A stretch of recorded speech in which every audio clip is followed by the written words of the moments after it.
পরিবেশ, বন ও জলবায়ু পরিবর্তন এবং প্রাণী সম্পদ মন্ত্রণালয়ের উপদেষ্টা সৈয়দা রিজওয়ানা হাসান বলেছেন, উপহার হিসেবে যাচ্ছে না, ভারতে ইলিশ রপ্তানি হচ্ছে। রপ্তানির টাকা বাংলাদেশ সরকার পাবে। সেটা খুব ছোট করে দেখার মতো টাকা না। যারা ইলিশ চাচ্ছেন তারাও কিন্তু বৈষম্য বিরোধী ছাত্র আন্দোলনের সময় অনেক সমর্থন দিয়েছেন। সেটি আমরা সবাই দেখেছি। নোয়াখালীর কোম্পানীগঞ্জ উপজেলার ভেঙে যাওয়া মুজাফফর রেগুলেটর ও নদী ভাঙন এলাকা পরিদর্শন শেষে সাংবাদিকদের প্রশ্নের জবাবে তিনি কথা বলেন। সৈয়দা রিজওয়ানা হাসান বলেন, আমরা মাঠে এসেছি মানুষ আর সরকারের মধ্যে ভিন্ন সত্তা যেন না থাকে সেটা ঘুচিয়ে দিতে। মানুষ আর সরকারকে এক জায়গায় এসে সমস্যার সমাধানে যেতে হবে, যেন অচিরেই এর সঠিক সমাধান করা যায়।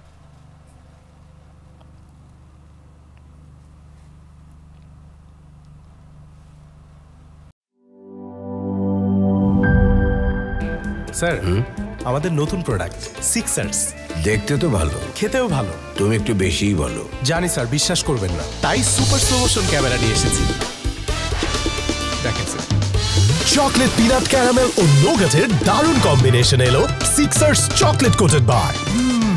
পুরোটা এনার্জি।